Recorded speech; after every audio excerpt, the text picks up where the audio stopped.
Some of us just want to love and be loved. Some people just have this genuineness in their mind. They just want someone to love genuinely and get the same in return.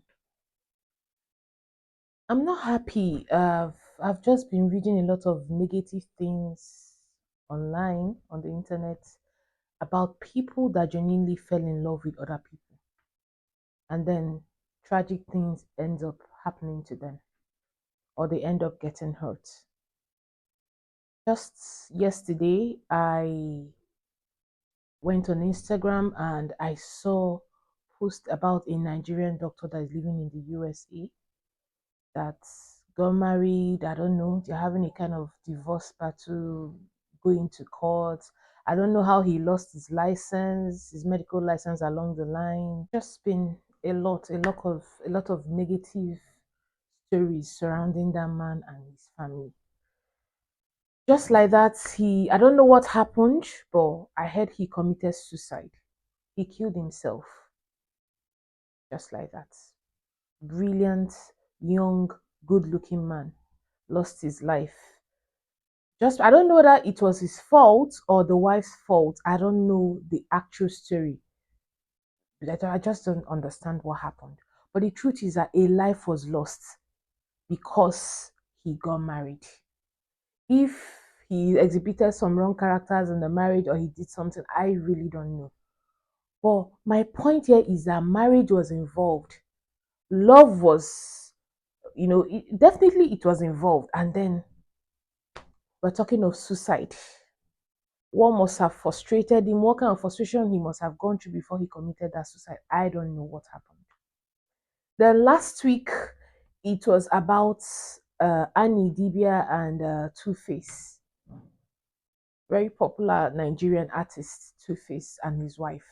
He came on social media and announced that he's getting a divorce. This is marriage that we've all known, we've seen them over the years. News about Two Face cheating, having kids, and whatnot, all kinds of drama. And Annie stayed. Honestly, it's so obvious that Annie Dibia loved or still loves Two Face Dibia. I don't know if has got to obsession. I can't really tell. But the truth here is that love and marriage, these two were involved. So my pain right now, or what is really hurting me right now, is why all this? Shouldn't it be normal for people to just see those, someone they like, someone they love, and they decide they want to get married, and then they'll have a very happy marriage? Shouldn't it be the normal thing that should be happening? It's painful, honestly. Whenever I hear all this news, all these stories, I feel so hurt.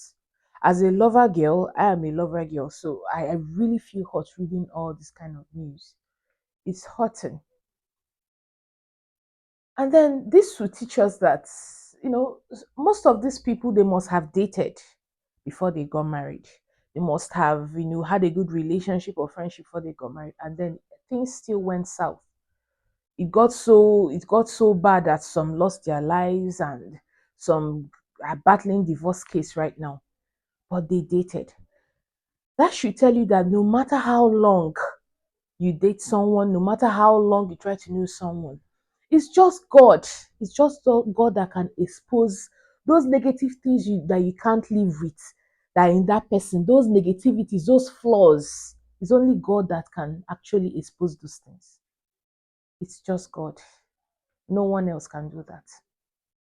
So that should tell us that we need God when we're making choice of a partner. When you want to choose someone to spend the rest of your life with, you need God. You need to go on your knees, beg God, God, please direct me. God, give me the right direction. If this person is not meant for me, if there is something that will destroy my life when I'm with this person, God, put hatred in my heart for that person. Let that love die down. God, don't allow me to ever end up with someone that will bring destruction to my life. God, don't allow me to ever end up with someone that will cause me pain and regrets. We should take this prayer seriously. we should really take this prayer seriously. Because what I'm seeing now, I don't know, it's crazy.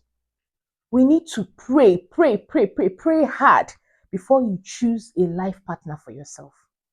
Pray hard and let God direct you. And when He's directing, when He's showing you those things, open your eyes widely to see what He's showing you, to see the signs. When you see the signs, you flee. Don't waste time. Flee. Once you see the sign, flee. I pray God directs us to make the right choice. And those that have already made the wrong choice, I pray that God will direct you on how to live for you to survive. God help us all. Have a great day.